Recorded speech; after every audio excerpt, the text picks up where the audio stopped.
Hi all, എല്ലാവർക്കും എൻ്റെ നമസ്കാരം.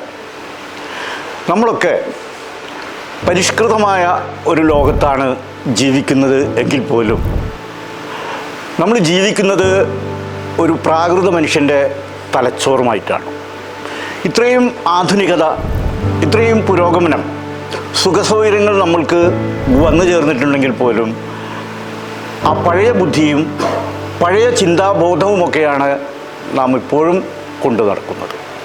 ഉദാഹരണമായി, നമ്മൾ ജനിച്ചു വീഴുമ്പോൾ പാരമ്പര്യമായി ജനിച്ചു വീഴുന്ന ആ സമൂഹത്തിൻ്റെ ഒരുപാട് പൈതൃകവും മുൻവിധികളും വിശ്വാസവും അതുപോലെ തന്നെ കാഴ്ചപ്പാടുകളുമായിട്ടാണ് ഞാൻ ജനിക്കുന്നത്. ഇത് യഥാർത്ഥത്തിൽ നമ്മൾ ആരും തിരിച്ചറിയാതെ, നമ്മുടെ രക്ഷിതാക്കൾ പോലും ഇത് തിരിച്ചറിയാതെ നമ്മളിങ്ങനെ ജീവിച്ച് മുന്നേറുകയാണ്.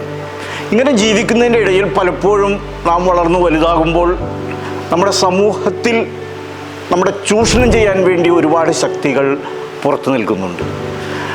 ആ ശക്തികളെ മനോറാഞ്ചികളെന്നാണ് വിളിക്കുന്നത്. ഈ മനോറാഞ്ചികളുടെ വലയിൽപ്പെടാൻ നമ്മളെ ചെറുപ്പക്കാർക്ക്, നമ്മുടെ സമൂഹത്തിന് വളരെ എളുപ്പമാണ്. അത് ഗാംബ്ലിംഗ് ആയാലും, കുട്ടികൾക്കാണെങ്കിൽ വീഡിയോ ഗെയിം ആയാലും, അല്ലെങ്കിൽ പ്രോണോളജി ആയാലും, ഇതുപോലുള്ള ഏത് വിഷയങ്ങളായാലും നമ്മൾ എളുപ്പത്തിൽ ഈ ട്രാപ്പിൽ പെട്ടുപോവുകയാണ്.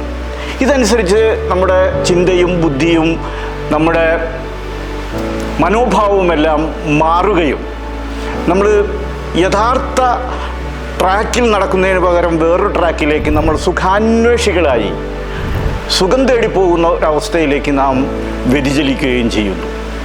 ഇവിടെയാണ് ഞാൻ ഒരു ചെറിയ ഉദാഹരണം പറയുകയാണ്. നമ്മൾ ഒരുപാട് മോട്ടിവേഷൻ ക്ലാസ്സുകളൊക്കെ കേൾക്കുമ്പോൾ ഈ മോട്ടിവേറ്ററൊക്കെ നമ്മളോട് പറയുകയാണ്, നിങ്ങൾ സ്റ്റീവ് ജോബിലേക്ക്, അതായത് നമ്മൾ ആപ്പിളിൻ്റെ CEO ആയിട്ടുള്ള സ്റ്റീവ് ജോബിലേക്ക് നോക്കുക, അല്ലെങ്കിൽ നിങ്ങൾ ബിൽ ഗേറ്റ്സിലേക്ക്, മൈക്രോസോഫ്റ്റിൻ്റെ CEO ആയിട്ടുള്ള ബിൽ ഗേറ്റ്സിലേക്ക്. ഇവരൊക്കെ കോളേജ് ഡ്രോപ്സാണ്. കോളേജിലൊക്കെ പോയി പഠിക്കാൻ കഴിയാതെ വളരെ ഉയർന്നു വന്നവരാണെന്നാണ് പറയുന്നത്. അല്ലെങ്കിൽ 90 വയസ്സായ ഒരാൾ വളരെ ആരോഗ്യത്തോടു കൂടി ഒരു ദിവസം 3 കിലോമീറ്റർ നടക്കുകയും സമ്പൂർണ്ണ ആരോഗ്യവാനായി മാതൃകയായി ജീവിക്കുകയൊക്കെ ചെയ്യുമ്പോൾ നമുക്ക് തോന്നുകയാണ്, നമ്മളെന്തിനാണ് ഇങ്ങനെയൊക്കെ ഇത്രയധികം ചിട്ടയോടും മടക്കോടും കൂടി എല്ലാ സൗകര്യങ്ങളെയും ഉപേക്ഷിച്ചുകൊണ്ട് നാം എന്തിനു നടക്കുന്നു എന്നുള്ളൊരു ചോദ്യം നമ്മളിൽ തന്നെ ഉണ്ടാവുകയാണ്. ഒന്നും വേണ്ട, മലയാളത്തിലാണെങ്കിൽ നമ്മുടെ ഇന്നസെൻ്റ്, അദ്ദേഹത്തിൻ്റെ പല പ്രസംഗങ്ങളിലും അദ്ദേഹം പറയാറുള്ളതാണ്. ഞാൻ 8ാം ക്ലാസ് വരെ പഠിച്ചിട്ടുള്ളൂ, പക്ഷേ ഞാൻ എത്തിയത് എവിടെയാണ്, ഞാൻ വിചാരിക്കാത്ത ഒരു ലെവലിൽ എത്തിച്ചേർന്നു. ഇതുപോലെ കുറേ ശാസ്ത്രജ്ഞന്മാരുടെ കഥകൾ പറയാനുണ്ട്. പക്ഷെ നമ്മൾ ചിന്തിക്കേണ്ടത്, ഇങ്ങനെ എത്ര പേരാണ് 90 വയസ്സായ ഒരാൾ ആരോഗ്യത്തോടു കൂടി ജീവിക്കുന്നു എന്ന് പറയുമ്പോൾ അയാൾക്കൊപ്പം ജനിച്ച പല മനുഷ്യരുടെയും ഡാറ്റകൾ ശേഖരിക്കാൻ നാം ഒന്ന് മുന്നോട്ട് വരണം. എത്ര ആളുകളാണ് സുഖസൗകര്യത്തോടു കൂടി ആരോഗ്യത്തോടു കൂടി ജീവിക്കുന്നത്? എത്ര പേര് ജീവിച്ചിരിപ്പുണ്ട്? എത്ര പേരുകൾ രോഗാവസ്ഥയിലാണ്? ഇവരുടെ ഒരു കണക്കും നമ്മുടെ കയ്യിലില്ല. നമുക്ക് ശേഖരിക്കാനും അറിയില്ല, നമ്മൾ പഠിക്കുകയില്ല എന്നുള്ളതാണ്. അപ്പോൾ നമ്മുടെ മാതൃകകളായി ഇത്തരം ആളുകളെ നാം സ്വീകരിക്കുകയും അതിനുവേണ്ടി ആ രൂപത്തിൽ നാം പ്രവർത്തിക്കുകയും ചെയ്യുമ്പോൾ നമ്മുടെ പല നഷ്ടങ്ങളും, നമ്മുടെ ജീവിതത്തിൽ ഒരുപാട് നഷ്ടങ്ങൾ ഉണ്ടാവുകയും, സുഖങ്ങളുടെ ഈ മനോറാഞ്ചികളുടെ പിന്നാലെ, അതിപ്പോൾ മയക്കുമരുന്നായാലും മദ്യമായാലും അല്ലെങ്കിൽ നമ്മുടെ ഷോപ്പിംഗ് ആയാലും ഗാംബ്ലിംഗ് ആയാലും, ഇതിലൊക്കെ നമ്മൾ അകപ്പെട്ട് കൂടുതൽ സുഖം ആർക്ക് കിട്ടിയിട്ടുണ്ട് എന്ന് നമ്മൾ ആരും പഠിക്കാൻ ശ്രമിക്കുന്നില്ല. നമ്മൾ മറ്റൊരുത്തവനെ കമ്പയർ ചെയ്യുകയാണ്. അവൻ വളരെ സുഖസമൃദ്ധിയിലാണ്, അവൻ ഏറ്റവും ആധുനികമായ കാറിൽ സഞ്ചരിക്കുന്നു, ഏറ്റവും ആധുനികമായ വസ്ത്രങ്ങൾ ധരിക്കുന്നു. പക്ഷേ ഇവൻ്റെ മനോവിഭ്രാന്തികളും മനോപ്രയാസങ്ങളൊന്നും ആരും അറിയുന്നില്ല എന്നുള്ളതാണ്. അങ്ങനെ ജീവിതത്തിൽ കൂടുതൽ നഷ്ടങ്ങളിലേക്ക്, നമ്മുടെ സന്തോഷം, നമ്മുടെ സമാധാനം, അല്ലെങ്കിൽ നമ്മുടെ മനുഷ്യബന്ധങ്ങളിലൊക്കെ നാം കൂടുതൽ കടന്നു വരുമ്പോൾ വലിയ നന്മകളാണ് നമുക്കുണ്ടാകുന്നത്. അടുത്ത വീഡിയോയിലായിരിക്കും ഞാൻ അത്തരം കാര്യങ്ങളെപ്പറ്റി കൂടുതൽ സംസാരിക്കുന്നത്. അതായത് നമ്മുടെ തലച്ചോറിൽ പലതരത്തിലുള്ള ഹോർമോണുകളും അതുപോലെ തന്നെ രാസപ്രവർത്തനങ്ങളുമാണ് നമ്മുടെ ഇത്തരത്തിലുള്ള മനോഭാവങ്ങളെ നിയന്ത്രിക്കുന്നത്. അതിനെ നിയന്ത്രിക്കാൻ നാം വളരെ ചെറുപ്പത്തിൽ നമ്മുടെ രക്ഷിതാക്കൾക്കറിയണം. നമ്മൾ പലപ്പോഴും പല കുട്ടികളെയും കുറുമ്പും കുസൃതിയും ഒക്കെ കാണുന്നത് നമ്മൾ പറയാറുണ്ട്, അത് വളർത്തു ദോഷമാണെന്ന്. ആരുടെ വളർത്തു ദോഷം? വളർത്തിയ ആളുകൾ തന്നെ ശരിയായ രീതിയിലാണ് കുട്ടികളെ വളർത്തുന്നത്. ഈ ലോകത്തെ വളർത്തിയ ആളുകൾ തന്നെ ശരിയായ രീതിയിലാണ് കാണുന്നത്.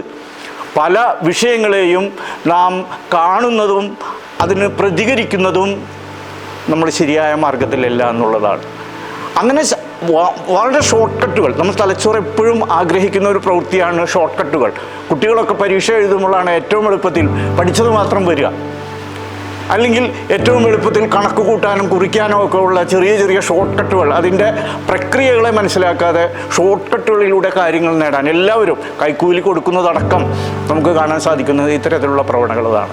ഈ പ്രവണതകളൊക്കെ തന്നെ നമ്മൾ ധാരാളം മനോവിഭ്രാന്തികൾ ഉണ്ടാക്കുകയും ഈ മനോവിഭ്രാന്തികൾ നമ്മുടെ സമാധാനവും സ്വസ്ഥതയും സന്തോഷവും, നമ്മൾ സന്തോഷമില്ലാതെ ജീവിച്ച് മരിച്ചു പോകുന്ന ഒരു വിഭാഗമായി മാറിയിരിക്കുകയാണ്. എവിടെയാണ് സന്തോഷം? സന്തോഷം നമ്മിൽ തന്നെയാണുള്ളത്.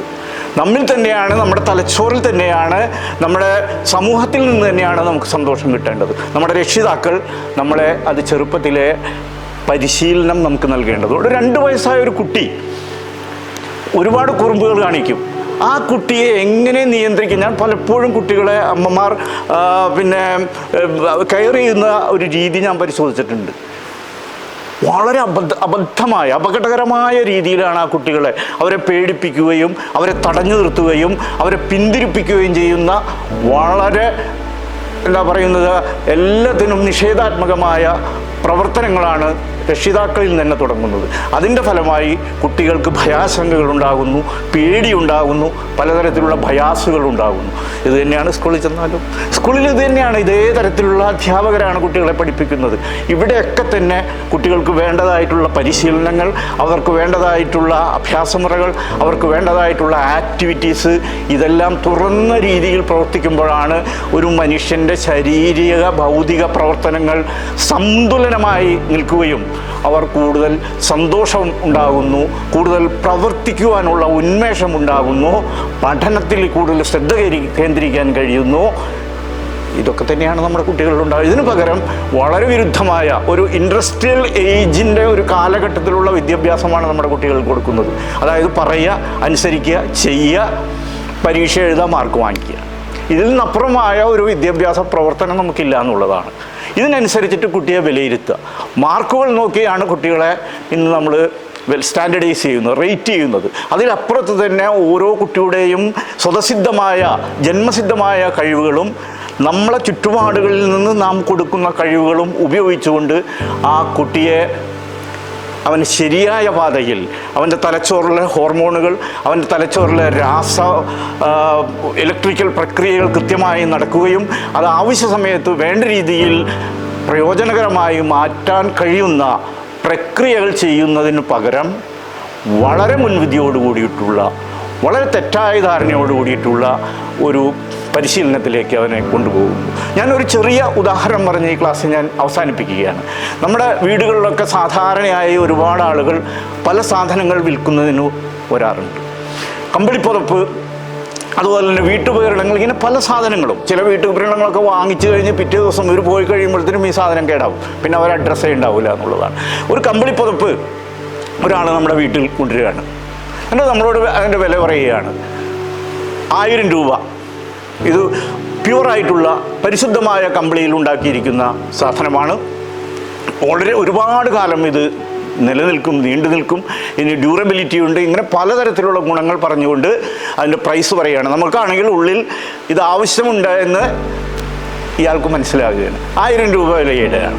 ഇതൊരു ബേസ് വിലയാണ്, ഇതൊരു റെഫറൻസ് എന്നാണ് നമ്മൾ പറയുന്നത്. ഈ റെഫറൻസ് വിലയിൽ നിന്ന് നമ്മൾ ഒരു കച്ചവടം ചെയ്യുമ്പോഴുണ്ടാകുന്ന വിലപേശലുകളിലൂടെ നമ്മൾ ചിന്തിക്കുകയാണ്, 1000 രൂപ പറയുമ്പോൾ ഇനിയിപ്പോൾ എങ്ങനെയാണ് 500 രൂപ പറയാൻ? അത് വലിയ കഷ്ടമായിരിക്കും. 1000 രൂപ പറഞ്ഞ ഒരു മുതലിന് 500 രൂപ, നമ്മളൊരു 750 രൂപ പറയും. അങ്ങനെ ഒരു 800 രൂപയ്ക്ക് ആ കച്ചവടം ഉറപ്പിക്കുകയാണ്. യഥാർത്ഥത്തിൽ ഇതിൻ്റെ വില എവിടെ കിടക്കുന്നു എന്നുള്ളത് നമ്മൾ മനസ്സിലാക്കാൻ ശ്രമിക്കുമ്പോഴാണ് മനസ്സിലാകുന്നത്, ക്ലിയർ ആകുന്നത്. ഇങ്ങനെ ഒരുപാട് ട്രാപ്പുകളിൽ നാം അകപ്പെട്ടു പോവുകയാണ്. ഭൗതിക സുഖസൗകര്യങ്ങളിലായാലും കൂട്ടുകാരുമായിട്ടുള്ള സന്തോഷത്തിലായാലും സന്തോഷം പങ്കിടുന്നതിലായാലും ഒക്കെ ഇത്തരത്തിൽ നമ്മുടെ കുട്ടികൾ അറിയാതെ പല ട്രാപ്പുകളിൽ പെട്ടുപോകും. അറിയാതെ ട്രാപ്പുകളിൽപ്പെട്ട് സാവധാനത്തിൽ അത് അഡിക്ഷൻ എന്ന് പറയുന്ന ഒരു മനോരോഗ പ്രക്രിയയിലേക്ക് അത് മാറുകയും പിന്നീട് സ്ട്രെസ്സായി സ്ട്രെയിനായി പരീക്ഷയ്ക്ക് ആകുമ്പോഴത്തേനും കുട്ടികളുണ്ടാകുന്ന സ്ട്രെസ്സ്, അമ്മമാരിലുണ്ടാകുന്ന സ്ട്രെസ്സ്, അധ്യാപകരിലുണ്ടാകുന്ന സ്ട്രെസ്സ്, പിന്നെ എങ്ങനെയാണ് കുട്ടിക്ക് നന്നായി പരീക്ഷ എഴുതാൻ കഴിയുന്നത്? ഇതൊക്കെയാണ് നമ്മുടെ അമ്മമാർക്കാണ് ഏറ്റവും വലിയ സ്ട്രെസ്സ് പരീക്ഷ എടുത്താൽ.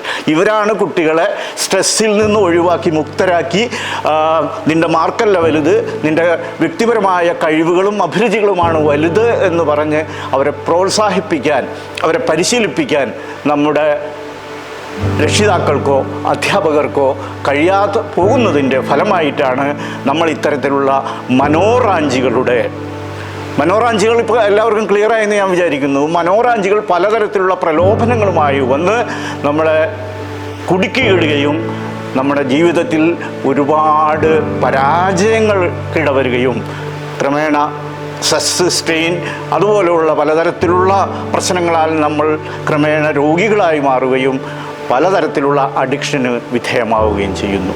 ഇതിൽ നിന്ന് ഒഴിവാകാനാണ് നമ്മുടെ ക്ലാസ്സുകൾ നിരന്തരമായി എങ്ങനെയൊക്കെയാണ് നമ്മുടെ ശരീരത്തിലെ ഹോർമോണുകൾ, നമ്മുടെ രാസപ്രവർത്തനങ്ങൾ, തലച്ചോറിലെ പ്രവർത്തനങ്ങൾ നമ്മുടെ നിയന്ത്രിക്കുന്നത്, നമുക്ക് സന്തോഷം തരുന്നത്, നമുക്ക് സമാധാനം തരുന്നത് പോലുള്ള വിഷയങ്ങൾ നമുക്ക് തുടർച്ചയായി കൈകാര്യം ചെയ്യാം. എല്ലാവർക്കും നന്ദി.